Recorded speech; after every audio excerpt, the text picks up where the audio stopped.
this one, and I've done this with this one.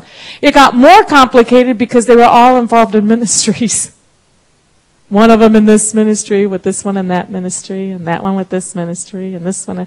And so when the breakup came, it was very difficult because they would look at each other, and there was so much hurt and pain from the physical part. But I want to go on further and talk about what happens when you are having a counterfeit relationship emotionally with someone or spiritually with someone. Say, I never heard of that. Well, it actually can take place. So many couples who have never been involved sexually can have emotional affairs. And they can have a counterfeit emotional oneness. And that's what we're going to talk about, some of our counterfeit onenesses today. That will develop. How does it develop? An emotional counterfeit oneness can develop when you are emotionally involved with someone beyond what is required for that level of friendship. Now, do you remember you have to go back to the 4 levels of friendships that I taught you during our BGR? Okay? An acquaintance, casual friendship, intimate friendships. Okay, the different levels, which we will go over that when I give you a handout next week. So how do you know? Next slide. Then how do you know if you've been involved in a counterfeit oneness? How do you know? This is your answer.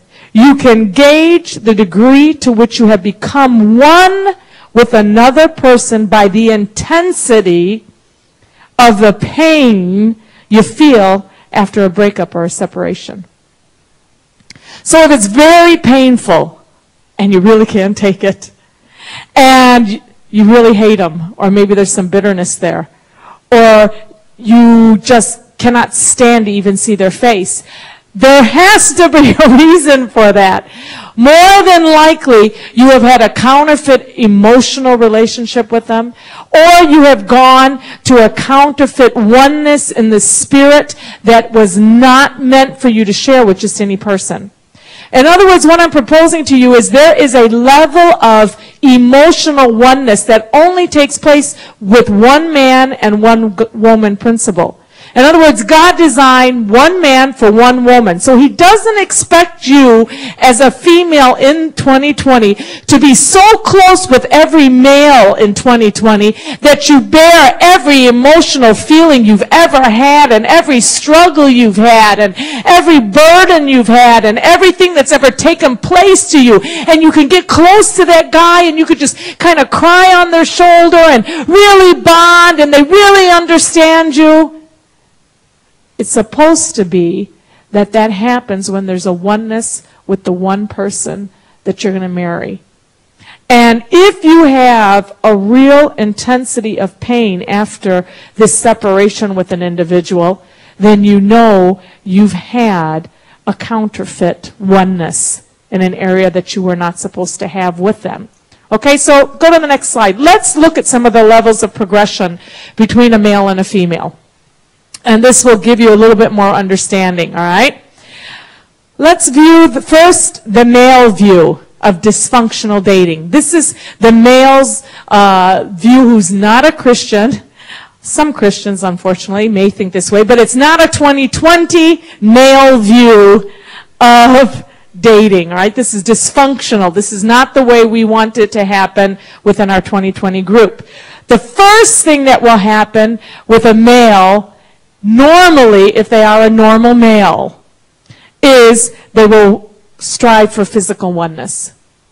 They will see the female, she will look good, and their lust or their sensual desires would be stirred up. Why? Because God put those in them.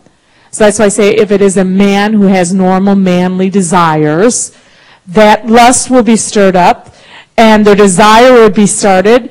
And because of their innate nature, God made them sexual, so that is something he put inside of them that they will want to satisfy. That's why you don't do it until you don't even want to do dating, because that desire is inside of you, and how to stop something that God put in you. How do you do that? Well, you are so bionic, you are so Superman, I guess, that you can control something that God actually put in you to happen. That is like not being realistic. God put it in you knowing that it would happen naturally. But he assumed you would have the ability and the intellect not to start it or activate it before it's the time to activate it. But here they start out with physical oneness. And they get that by compromising situations. So they take the girl out for a date. She looks so good. She smells so good. She's so cute. This usually doesn't happen that a guy takes an ugly, fat, smelly girl, and this does not happen, physical oneness. Why? They always go for somebody, usually, who will activate that. That's how you know you're approaching it wrong. First of all, if all of your motivation is because she's cute and she's attractive, then you have to say, why am I focusing on that? Not that I think you're going to have to look for the ugly girl. I don't think that's what you're going to wake up going, oh, I'm looking for an ugly girl today.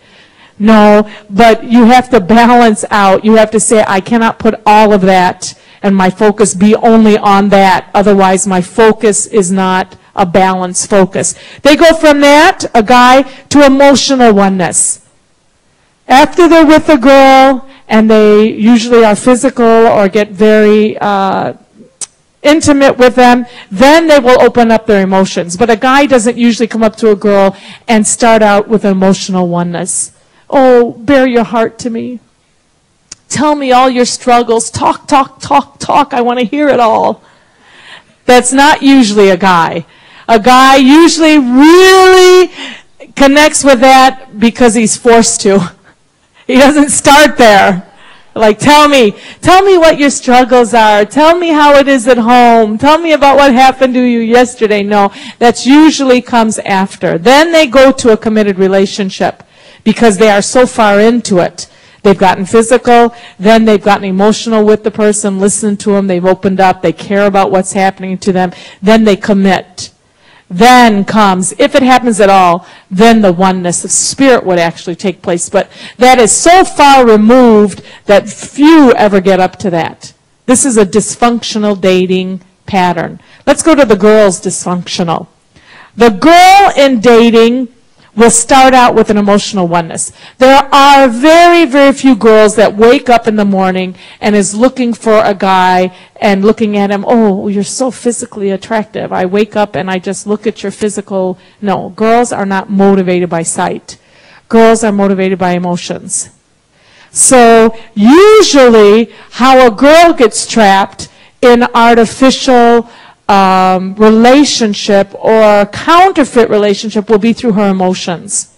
A guy will trap her through her emotions. A guy will be trapped by a girl through physical. If the girl flirts a lot, throws her body out a lot, dresses in a certain way, she can trap him. For a girl, if a guy wants to trap a girl, it's by getting close to them and listening to them and trying to really get down to, what their heartbeat is. And let's talk about, the stresses you've had and how is it with your parents? They don't understand you like I understand you. How about your friends? They don't understand. You're all alone and I'm here and I'm on the same page and I feel what you feel.